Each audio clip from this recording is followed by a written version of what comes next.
महाराज समाज दर्शन चैनल आप सभी सामने અત્રે ગુજરાત ટ્રાફિકને અમદાવાદનો આજ રોજ કાર્યક્રમ યોજાઈ ગયો તો સંસ્થાના પ્રમુખ સમિતિ કોકિલાબેન અહીંયા મોજૂદ છે તો આપણે એમની પાસેથી આજે આ સમાજનો જે કાર્યક્રમ થયો એ અંગે એમના શું મંતવ્ય છે આપણે એમની પાસે કોકિલાબેન વાત. નમસ્કાર, હું પૂર્વ પ્રોફેસર ડૉક્ટર કોકિલા પારેખ गुजरात विद्यापीठ में 30 वर्ष सुधी मैं कामगीरी करी. प्रोफेसर तरीके डिपार्टमेंट ऑफ एज्युकेशन में रही निवृत्त छूँ. हाल एम थयुं कि हवे समाजने मारे कंईक आपवुं जोईए, कारण के शिक्षण जगत में तो मारुं जे योगदान हतुं ए तो मैं योगदान पूरुं कर्युं छे, पण हवे समाज में मैं जोयुं कि घणा बाळको आर्थिक मुसीबतना कारणे आगळ वधी शकता नथी. एमनुं जीवन छे ए उज्जवल थतुं नथी. એટલે મને એમ થયું કે વિદ્યાર્થીઓ માટે કંઈક કરવું જોઈએ. ગુજરાત ક્રાંતિક ન્યાય સભા 103 વર્ષ જૂની સંસ્થા છે. સંસ્થાના પાયામાં એ વખતે જ્યારે સ્થાપના થઈ 13/7/1922માં સ્થાપના થઈ એ વખતે ભારતમાં પણ અંધકાર યુગ હતો, ગુલામીની દશા હતી, આપણા સમાજમાં પણ ગુલામીની દશા હતી અને એ વખતે શિક્ષણનો ખૂબ અભાવ હતો. પણ એ વખતે વડવાઓએ જે સંસ્થા શરૂ કરી આજે 103 વર્ષનું મોટું વટવૃક્ષ થયું. પણ મને એમ થયું કે વિદ્યાર્થીઓ માટે શું કર્યું આજ સુધી. તો વિદ્યાર્થીઓ માટે જ્યારથી મેં 8 વર્ષથી છેલ્લી કમાન સંભાળી છે ત્યારથી મેં પ્રયત્ન કર્યો છે કે વિદ્યાર્થીઓને કંઈક આપવું. હવે સંસ્થા પાસે એટલી આર્થિક ક્ષમતા નહોતી, પણ મારી પાસે દાતાઓ, હું જ્યારે એમ કહું કે દાતાઓને કે મારે વિદ્યાર્થીઓ માટે કંઈક કરવું છે તો સમાજના દાતાઓ હંમેશા મારી પડખે ઊભા રહ્યા છે. મેં તો સંસ્થા અને સમાજ દાતાઓ એમની વચ્ચે એક સેતુરૂપ કાર્ય કર્યું છે અને એ કાર્ય કરતાં મને ખૂબ આજે આનંદ અનુભવું છું. અગાઉ પણ અમે 2019માં પણ કાર્યક્રમ કર્યો અને એ વખતે પણ વિદ્યાર્થીઓને આખા ગુજરાતના સમગ્ર વિદ્યાર્થીઓને અમે જ્યારે એકત્ર કર્યા અહીંયા આ જ હોલમાં, એ વખતે અમે બધા જ સૌરાષ્ટ્રમાં, ઉત્તર ગુજરાત, દક્ષિણ ગુજરાત, મધ્ય ગુજરાત બધા જ વિદ્યાર્થીઓને અહીંયા આમંત્રિત કરીને અમે એમને ઇનામ વિતરણ સમારંભ અમે પહેલો કર્યો. લોકોને જાણ થઈ કે આ પ્રાંતિક સભા શિક્ષણના માટે કંઈક કરવા માંડીને પણ એ જોયું છે કે શિક્ષણની ભૂખ વધે છે, પણ મા બાપની આર્થિક ક્ષમતા નથી, એટલે આપણે કંઈક કરવું જોઈએ. એ પછી અમે બરોડામાં 250 વિદ્યાર્થીઓ માટે કાર્યક્રમ કર્યો. એ વિદ્યાર્થીઓને અમે યુપીએસસી, જીપીએસસીના તજજ્ઞો બોલાવીને માર્ગદર્શન આપ્યું. એની સાથે સાથે વિદેશ જનાર વિદ્યાર્થીઓ આજકાલ ખૂબ વધી ગયા છે, તો એમને યોગ્ય માર્ગદર્શન મળે અને એમનું ગાઈડન્સ એમને મળે પૂરું. એટલે અમે તજજ્ઞોની બધા દેશો માટે તજજ્ઞોની ટીમ બોલાવીને માર્ગદર્શન આપ્યું. આજનો અમારો કાર્યક્રમ છે એ કાર્યક્રમ મેડિકલના વિદ્યાર્થીઓ માટે છે. જે વિદ્યાર્થીઓ મેડિકલમાં જવા માગે છે, સેલ્ફ ફાઇનાન્સમાં નહીં પણ ગવર્મેન્ટ સીટ ઉપર જેમને પ્રવેશ મળ્યો છે અને એવા તેજસ્વી વિદ્યાર્થીઓ છે, એમની ફી 1 વર્ષની 25,000 હોય છે. સંસ્થાએ એ દરેક વિદ્યાર્થી જે અરજીઓ આવેલી એ અરજીઓમાંથી એ વિદ્યાર્થીઓને એમની ફી પ્રમાણે આજે મદદ કરી છે. આજે અમારા દાતાઓ પણ સ્ટેજ ઉપર ખૂબ હતા, એમણે પણ ખૂબ સરસ સપોર્ટ કર્યો છે. આજનું અમારું જે ગ્રુપ હતું એ મોટે ભાગે મેડિકલમાં વિદ્યાર્થીઓ પણ હતા અને ડૉક્ટર્સ પણ હતા. એવા ડૉક્ટર્સ કે જેણે સમાજમાં કંઈક આપવા માટે પોતાનું યોગદાન આપ્યું છે, કંઈક કરવા માગે છે, એવા ડૉક્ટર્સને પણ અમે આમંત્રિત કર્યા. અમારું 150 ડૉક્ટર્સનું એક ગ્રુપ છે અને અમે 2021માં એક લિંક બનાવીને ડૉક્ટર્સને જોડવાનો પ્રયત્ન કર્યો. દીવાથી દીવો પ્રગટે એમ અમે સૌને બોલાવ્યા અને આજે અહીંયા આવીને ખુશ થયા. ઘણા બધા ડૉક્ટર્સે મને એમ કહ્યું કે બેન, અમે પહેલી જ વખતે આવો એક કાર્યક્રમ છે એમાં જોયો અને એટલા ડૉક્ટર્સને, શિક્ષકો પણ જે આગળ વધેલા હતા, એવા સમાજના આગે બહુ વડીલો જે હતા જેમણે સમાજમાં કંઈક આપવા વિચાર્યું છે એવા વડીલોએ પણ ખૂબ પ્રયત્ન કર્યો છે અને અમને કાયમી ફંડ આપવા માટેનો પ્રયત્ન પણ કર્યો છે. મને એમ થાય છે કે સમગ્ર ગુજરાતના વિદ્યાર્થીઓ માટે કાયમી ફંડ ભેગું થાય તો એના માટે ખૂબ સરસ કાર્ય થાય અને દરેક વિદ્યાર્થીને જેને જરૂરિયાતવાળા છે આર્થિક એને અમે મદદ કરી શકીએ. કોઈનું જીવન છે એ બિલકુલ અભ્યાસ વિના ન રહી જાય અને જિંદગીમાં શિક્ષણ સિવાય કંઈ એ નથી. શ્રી અને સરસ્વતી જો મળે તો જિંદગી આબાદ બની જાય છે અને ખરેખર મારા સમાજના વિદ્યાર્થીઓ આગળ વધે એમાં જ મને રસ છે. આ સેવા કરવા માટે હું સદાય માટે જ્યાં સુધી મારાથી થઈ શકશે ત્યાં સુધી હું આ સમાજની સેવા કરવા માટે વિદ્યાર્થીઓને શિક્ષણ માટે આગળ વધારવા માટે તૈયાર છું. અસ્તુ. નમસ્તે. ચેનલનો ખૂબ ખૂબ આભાર કે અમને પણ આટલો સહયોગ આપ્યો છે. આજનો મીડિયાનો જમાનો છે, પ્રસાર પ્રચારમાં સૌ કોઈ માને છે અને આજે આપ પણ અહીંયા આવ્યા તમારી ચેનલને ખૂબ ખૂબ ધન્યવાદ, આભાર. ખૂબ ખૂબ. હવે એવા જ શિક્ષણના મહારથી કહેવાય અને ખૂબ જ હિમાયતી કહેવાય એવા આપણા ડૉક્ટર અજયભાઈ શર્મા સાહેબ પણ અહીંયા મોજૂદ છે. તો આપણે એમના પાસેથી પણ આ જે સેમિનાર થયો જે સ્નેહ મિલન સમારંભ અને સન્માન સમારંભ એમાં તો ખાસ શિક્ષણ વિશેના જે અજયભાઈ શર્મા સાહેબ છે એમના જે વિદ્યાર્થીઓને આજે જે ડોનેશન ચૂકવ્યું છે એ વિશે સાહેબનું શું કહેવું છે તે આપણે એમના પાસેથી એમના વિચારો જાણીએ. ડૉક્ટર અજયભાઈ શર્મા. હું ડૉક્ટર અજય શર્મા, ગુજરાત પ્રાંતિક ન્યાય સભામાં અમે ટ્રસ્ટી તરીકે છીએ અને અમારી આ ટીમ છે કોકિલાબેનની સાથે. સાહેબ, અમારો આ ગુજરાત પ્રાંતિક ન્યાય સભાનો હેતુ જ એ છે કે કોઈપણ વિદ્યાર્થી શિક્ષણના અભાવે એનો અભ્યાસ રોકવો ના જોઈએ અને એટલે અમે અત્યારે એ બેઝ ઉપર કામ કરીએ છીએ. મંદિરોનું કામ છે, સમૂહલગ્નનું કામ છે, સામાજિક સંસ્થાઓ ઉપાડતી હોય છે, પણ આ સંસ્થાએ એક એવું કામ ઉપાડ્યું છે કે કોઈપણ સમાજનો વિદ્યાર્થી પૈસાના અભાવે એનું મેડિકલ સુધીનો અભ્યાસ હોય તો પણ અટકવું ના જોઈએ. એટલે પહેલું કામ શિક્ષણથી માણસને પગભર બનવું, એવો પગભર બને કે એની આજીવન પેઢીઓ તરી જાય. બીજું કામ છે કે સમાજની સાંપ્રત્યું કે ભાઈ વિદેશમાં જવું છે છોકરાને, તો વિદેશના અભ્યાસ માટે જે આપણી ટીમ છે અને જે એમ્બેસી છે એને બોલાવી છે, કયા દેશમાં કયા રૂલ્સ ચાલે છે, આપણા સમાજના વિદ્યાર્થીઓ એજન્ટો સાથે છેતરાય નહીં એટલા માટે એમને સારું નોલેજ મળે તો વિદેશ અભ્યાસ માટેનું માર્ગદર્શન. અને ત્રીજું કે જો અહીંયા રહેવું છે, સારું ભણ કરીને ડૉક્ટર બનો, એન્જિનિયર બનો અને સરકારી નોકરી મેળવી હોય તો જીપીએસસી યુપીએસસીના અમે ક્લાસનું કામ કરીએ છીએ કે વિદ્યાર્થીઓને એવું માર્ગદર્શન આપવાનું છે ભવિષ્યમાં કે અહીંયા જેટલા ડૉક્ટર બેઠા હતા એટલા કલેક્ટર હોય, ડેપ્યુટી કલેક્ટર હોય, ડીવાયએસપી હોય, એસપી હોય અને ડીવાયએસઓ હોય, મામલતદાર હોય, ચીફ ઓફિસર હોય, તો સમાજની જોવાની દૃષ્ટિ જ બદલાઈ જાય. અત્યારે એક એમડી બેઠો હોય અને એક ડેપ્યુટી કલેક્ટર બેઠો હોય તો એની સામે તમે જુઓ આ સંસ્થા આવનારા 10 વર્ષોમાં એવા વિઝન સાથે કામ કરશે. માનનીય ડૉક્ટર કોકિલાબેન પારેખ અને અમારી ટીમ જે છે કે આવનારા ભવિષ્યમાં 10 વર્ષમાં અમારા હાથે વિદ્યાર્થીઓને જે સહાય ચૂકવે છે એ વિદ્યાર્થીઓ અહીંયા મામલતદાર હશે, કલેક્ટર હશે, ડેપ્યુટી કલેક્ટર હશે, ડીવાયએસઓ હશે, મામલતદાર હશે અને કહેશે કે અમે ગુજરાત પ્રાંતિક ન્યાય સભામાંથી સહાય મેળવી હતી અથવા તો મને એ સંસ્થા થ્રુ માર્ગદર્શન મળ્યું હતું અને આજે હું જે કાંઈ છું એ આ સંસ્થાને આભારી છું. હું પોતે પણ આવી જ એક સંસ્થાને આભારી હતો અને જેના કારણે એમના ઋણથી ભણી સ્કોલરશીપ લઈ અને સુખી થયું છું. અમારી ભાવના એવી જ છે કે અમે સુખી થયા છીએ. જ્યોત છે જ્યોત જલે, દીપક છે દીપક પ્રગટે અને સમાજ આખો જળાહળા થાય એવી અભ્યર્થના સાથે. વાહ વાહ, ક્યાં વાત છે. અજયભાઈ શર્મા સાહેબની બહુ સરસ એવી માહિતી આપી અને એવા પણ અહીંયા મારા દર્શક મિત્રોને એમના વિચારો પીશ. ગુજરાત પ્રાંતિક ન્યાય સભા, હું જસવંત શર્મા, મહામંત્રી આ સંસ્થાનો.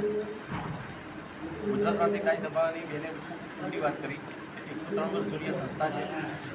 સંસ્થાની જ્યારે સ્થાપના થઈ ત્યારથી દરેક સમયની અંદર આ સંસ્થા મોડર્ન સમયના વિચારો અપનાવતી હોય છે. આ સાંપ્રત સમાજમાં આ સંસ્થાની લોકોને શું જરૂર હોય. જે તે સમયે વેટ પ્રથા ચાલતી, આ સંસ્થા વેટ પ્રથા માટેનું કામ કરતી.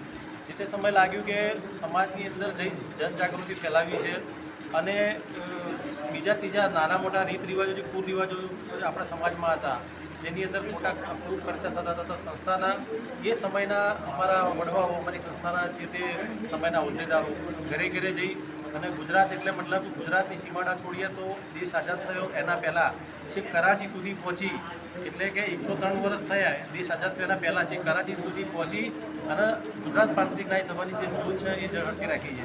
અત્યારે 2025નો સમય ચાલે છે. અત્યારના સંસ્થાના અમારા જે પ્રમુખશ્રી, જે મહિલા પ્રમુખ સાહેબ અમારા કોકિલાબેન છે, એમને વિચાર્યું કે ભાઈ અત્યારે સાંપ્રત સમાજની શું જરૂર, મતલબ કઈ પાયાની જરૂરિયાત છે. તો અત્યારે આપણે જે આપણે યુગ જોઈએ છીએ કે લોકોને ધંધા સારા કરવા છે, સારી નોકરી મેળવી છે, પ્રદેશ જવું છે, તો સંસ્થા એજન્ડા પકડ્યા. જેને પ્રદેશમાં જવું હોય એને અમારી સંસ્થામાં 2-4 ડૉક્ટર છે, ખૂબ એજ્યુકેટેડ છે, યુવા છે, એમને મળી અને ફ્રી સેમિનારો રાખતી હોય છે સંસ્થા, સાથે બીજા તજજ્ઞોને લઈને રાખતી હોય છે. જે લોકોને અહીંયા રહેવું છે, ગવર્મેન્ટ નોકરી મેળવવી છે, એમના માટે યુપીએસસી જીપીસીના ક્લાસના સેમિનારો કરે છે. અમે લોકો અત્યારે ગઈ સાલે એવું લઈ આવ્યા હતા કે ભાઈ ડૉક્ટર્સ કેટલા, તો દરેક ડૉક્ટરને એક મંચ ઉપર લાવ્યા હતા. આ વખતે સમાજના ક્લાસ 1, ક્લાસ 2 સેક્શન ઓફિસરો જે લોકોને મેળવ્યા. મેં 12 સેક્શન ઓફિસર જોડે વાત કરી, સાહેબ તમને અમારો કાર્યક્રમ કેવો લાગ્યો? તો એ જે મળેલા હતા 5-7 સેક્શન ઓફિસરો જ હતા અને એમના ડિપાર્ટમેન્ટની જ વાત કરતા હતા કે અમે ખુદ ગાંધીનગરમાં હતા પણ ઘણા એકબીજાને ઓળખતા નહોતા. આ સંસ્થાએ અમારી એકબીજાનો પરિચય કરાયો. તો સંસ્થાનું મૂળભૂત કામ આ છે કે ડૉક્ટરો જ્યારે અહીંયા મળે ત્યારે એમને ખબર નહોતી કે આટલા બધા ડૉક્ટરો સમાજમાં છે. એ લોકો વિચાર્યું કે આટલા બધા લોકો સમાજમાં આગળ પડતા છે, સમાજ આટલો આગળ પડતો છે, આ સંસ્થા અમારા વચ્ચે સેતુ બની છે. અને હું સમાજના ગુજરાત સમાજની દરેકની સંસ્થાઓને જ કહું છું કે અત્યારે જે અમે લોકો બાળકોને પ્રોત્સાહિત કરીએ છીએ, સ્ટેટ લેવલની 3-4 જેવી સંસ્થાઓ છે કે જે સમગ્ર ગુજરાતનું હિત વિચારી બાળકોને શિક્ષણ માટેની શું જરૂરિયાત છે એના માટે ખૂબ ઊંડાણથી વિચારે છે. અત્યારે સમાજના આપણે ઘણી વાર વિચારીએ કે મંદિરોની જેટલી જરૂર છે, વાત સાચી છે કે આપણે પણ એમના વિચારો જાણીએ. સૌથી તો પહેલાં તો જય નિંબત. હું ગુજરાત પ્રાંતિક ન્યાય સભામાં ટ્રસ્ટી તરીકે છું. આજે જે કાર્યક્રમ અમને કર્યો છે એ કાર્યક્રમની પાછળનો હેતુ એવો છે કે તમે જો કોઈ બીજ રોપશો તે બીજમાંથી એક બહુ વટવૃક્ષ બનશે અને વટવૃક્ષ આગળ જઈને એ જ તમને ફળ આપશે અને ફળ મીઠું હશે. અત્યારે જે ગરીબ વિદ્યાર્થીઓ જે છે કે જેમની પરિસ્થિતિ બરાબર નથી, એવી પરિસ્થિતિને અમારા સમાજ તરફથી એક એવું ફળ અમે બીજ આપીએ છીએ કે એ ગરીબ વિદ્યાર્થી આગળ જઈ અને એક મોટો સારો માણસ બને અને એ સમાજને પરત કરે. અમારો આ એક અમે લઈને ચાલી રહ્યા છીએ અને એમાં સફળતા મેળવવા માંગીએ છીએ.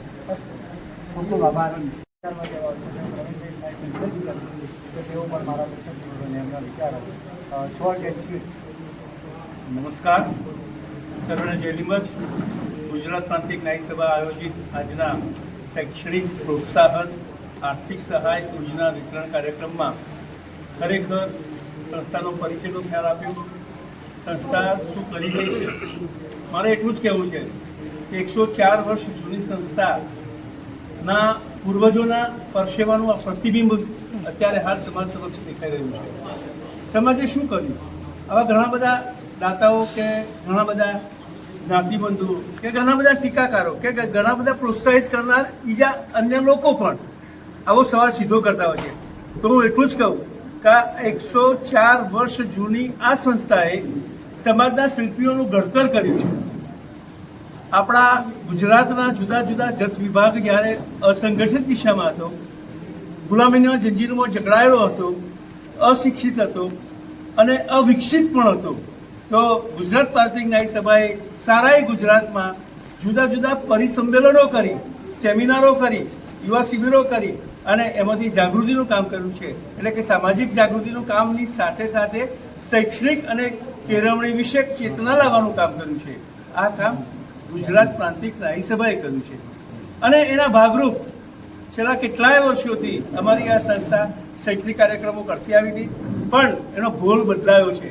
પહેલાં એક ફક્ત અને ફક્ત ઇનામ વિતરણ કરી અને સંતોષ માનતો આ સંસ્થા, કારણ કે આર્થિક રીતે સદ્ધર નહોતી, પરંતુ અમારા અધ્યક્ષ મહોદય માનનીય કોકિલાબેને જ્યારે સુકાન સંભાળ્યું છે ત્યારે અમારી સમગ્ર ટીમ એમના ખભે ખભો મિલાવી કામ કરી રહી છે અને એ આખો ગોલ અમે ચેન્જ કર્યો છે કે આપણે પાયાના કેળવણીમાંથી આર્થિક રીતે સદ્ધર બનવાનો જો કોઈ ઉપાય હોય તો એ શિક્ષણ સિવાય છૂટકો નથી. એટલે જ્યારે સમાજ દર્શન થાય છે, આ ચેનલના ડિરેક્ટર માનનીય રમણભાઈ સાહેબ આખા સમાજના દર્શન કરાવે છે ત્યારે અમને ખબર પડે છે કે હજુ પણ ગ્રામ્ય વિસ્તારમાં આવી પરિસ્થિતિમાં, આવી દશામાં જે કંઈ દિશા પણ નથી એવો આપણો આ સમાજ કાર્ય કરી રહ્યો છે. ત્યારે એ જરૂરિયાતમંદ વિદ્યાર્થીઓને કેવી રીતે મદદરૂપ થવાય અને એમાં ખાસ કરીને શિક્ષણની આર્થિક પ્રોત્સાહન કેવી રીતે આપી શકાય એ ઊંચી વિચારસરણી સાથે અમારી સંસ્થા અત્યારે કામ કરી રહી છે. ગત વર્ષે અમારા અધ્યક્ષ મહોદયે કીધું, અમારા મહામંત્રીશ્રીએ કીધું, ચાલુ વર્ષે આપણે મેડિકલના વિદ્યાર્થીઓને પ્રોત્સાહિત કર્યા છે. હજુ પણ અમારી સંસ્થા કાયમી ઇનામ વિતરણ માટેને ફંડિંગ ઊભું કરવા માટે, એટલે કે કાયમી આર્થિક શિક્ષણ સહાય યોજના શરૂ કરવા તરફ જઈ રહી છે અને એનું આજે શુભારંભ પણ થયો. 8-10 દાતાઓ રૂપિયા 11,000-21,000થી શુભારંભ કરી અમને પ્રોત્સાહિત કર્યા છે. અને આ કાર્યક્રમને સફળ કરાવવા માટે તમામ દાતાશ્રીઓએ ખાલી વોટ્સએપના માધ્યમથી કે બેનશ્રીના ટેલિફોનિક માધ્યમથી એક સંકલન સેતુ બની અને જે સંસ્થા સાથે કામ કરી અને ઉદાર દિલાવર દાતાઓએ સખાવત કરી છે એ તમામ દાતાઓનો આ તબક્કે આભાર માની સર્વને જય લીંબચ પાઠવું છું. જય લીંબચ, જય લીંબચ. વિનંતી કરું કે એમના વિચારો પણ મારા દર્શક મિત્રોને દેખાતા હતા. શ્રી હરેશભાઈ જય લીંબચ, જય લીંબચ, જય શ્રી રામ. આજે રામનવમીના પવિત્ર પર્વ અને ગુજરાત પ્રાંતિક ન્યાય સભાનું મેડિકલ ક્ષેત્રે જે વિદ્યાર્થીઓ છે તેઓને ચેક વિતરણ કાર્યક્રમનો એક પ્રોગ્રામ અને સ્નેહમિલન કાર્યક્રમ અમદાવાદ ખાતે તારીખ 6/4/2025ના રોજ યોજાયો. ગુજરાત પ્રાંતિક ન્યાય સભા એ ભારતની આઝાદીના પૂર્વે 104 વર્ષ જૂની આ સંસ્થા સહકાર, સંગઠન અને કેળવણીના સૂત્રને લઈને આગળ વધી રહી છે અને એના જ અનુસાર હવે કેળવણીમાં વધુ ભાર મૂક્યો છે. Education is the man power. એટલે અમારા સંસ્થાના અધ્યક્ષા મહોદય શ્રી કોકિલાબેન પારેખ, મહામંત્રી જસવંતભાઈ, ટ્રસ્ટી શ્રી અજયભાઈ, ટ્રસ્ટી શ્રી કલ્પેશભાઈ, સોમભાઈ, ઉપપ્રમુખ શ્રી નયનભાઈ વગેરેની ટીમ સાથે મળીને અમે આ કાર્યક્રમ યોજીએ છીએ અને અત્યાર સુધીમાં 121 વિદ્યાર્થીઓને અમે આવી નોન રિફંડેબલ સહાય ચૂકવી છે અને એ અમારા માટે અને સમાજ માટે ગૌરવની વાત છે. હવે હજી પણ આગળ વધુને વધુ મેડિકલ ક્ષેત્રે અને એ સિવાય પણ જે નિરાધાર લોકો છે કે જેને પાછળ બેકિંગ નથી એવા લોકોને પણ મદદરૂપ થવાના પ્રયત્નો ભવિષ્યમાં ચોક્કસ કરવાના છીએ અને કરતા રહીશું. મા લીંબચ અમને એના માટે શક્તિ આપે. અમારા સંસ્થાની અંદર અને આ કાર્યક્રમની અંદર દરેક દાતાશ્રીઓનો ખૂબ ખૂબ આભાર માનું છું કે એ લોકોએ ખૂબ મોટું મન રાખીને અને અમને જે ફંડિંગ કર્યું છે અને એના આધારે અમે આવા બધા પ્રોગ્રામો કરતા હોઈએ છીએ અને યુવા ટીમ અને અમારી સમગ્ર ગુજરાત પ્રાંતિક ન્યાય સભાની ટીમ આના માટે ખડે પગે તૈયાર રહે છે અને સતત દોડતી રહે છે અને વિદ્યાર્થીઓના હિતમાં અને સમાજના હિતમાં આવા કાર્યો કરતી રહે છે. તે બદલ હું ગુજરાત પ્રાંતિક ન્યાય સભાનો પણ અત્યારે આભાર વ્યક્ત કરું છું. બેન શ્રી કોકિલાબેન કે જેઓ ખૂબ મહેનત કરી છે, કલ્પેશભાઈ સાહેબે ફંડિંગ લાવવામાં ખૂબ મહેનત કરી છે તો તેઓનો પણ હું અત્યારે આભાર વ્યક્ત કરું છું. અને સમાજ દર્શન ચેનલના રમણ કાકા, હસમુભાઈ લખતરિયા સાહેબ, દિયોદરથી શૈલેષભાઈ જે પ્રેસ રિપોર્ટર છે તો તેઓ પણ સવારના આવીને આ બધું કવરેજ કરી રહ્યા છે. તો આ તબક્કે તેઓનો ગુજરાત પ્રાંતિક ન્યાય સભા વતી પણ આભાર અને અભિનંદન વ્યક્ત કરું છું. Thank you very much. Thank you. હવે મારા બહુ સાથી મિત્ર અને બહુ એકદમ નજીકના મિત્ર એવા કલ્પેશભાઈ શર્મા, ખરેખર આમ તો અમારા બંનેની જોડી હતી. કલ્પેશભાઈ શર્માને વિનંતી કરું કે તેઓ ખરેખર આ સંસ્થામાં છેલ્લા ઘણા સમયથી ખૂબ જ કાર્યરત છે અને ખૂબ જ આખરી મહેનત કરે છે અને આ જે પ્રોગ્રામ કરવામાં, જે ફંડિંગ એકત્રિત કરવામાં એમનો સિંહ ફાળો છે એ તો આપણે બધાને આજે નજરે જોઈ. તો કલ્પેશભાઈ શર્માને પણ વિનંતી કરું કે તેઓ પણ એમના વિચારો આજે મારા દર્શક મિત્રોને એમની ભાષામાં વ્યક્ત કરે. જોકે એમની ભાષા કેવી છે ખબર છે, સમજી ગયા. કલ્પેશભાઈ શર્મા. અમારી સંસ્થાના પ્રમુખ મહોદયાબેન કોકિલાબેન, જસવંતભાઈ, ઉપપ્રમુખ શ્રી નયનભાઈ, મારા સાથી મિત્રો અજયભાઈ, હરીશભાઈ, સોમાભાઈ, મધુભાઈ, દરેક પોતાના વિચારો રજૂ કર્યા અને મારા વિચારો તો રોજે રોજ આપ સૌ સહન કરો જ છો. મારા કોઈ વિચારો આપવાના રહેતા નથી અને સૌ મને સારી રીતે જાણો છો. એટલે આજે માઇક હાથમાં આવ્યું છે, મારું બોલવાનું એવું રહેતું નથી મારે. તો મારા લેખ વાંચતા રહેજો અને ખુશ રહેજો. ધન્યવાદ. નંદુભાઈને ખબર હશે, સાહિત્યના માણસ છે એટલે અને બસ નીકળી પડવાનું અલગાડીની જેમ. હું એમને મારા ગુરુ માનું છું અને સામે એવા છે કે બેસ્ટ ટીચરનો એવોર્ડ મળ્યો.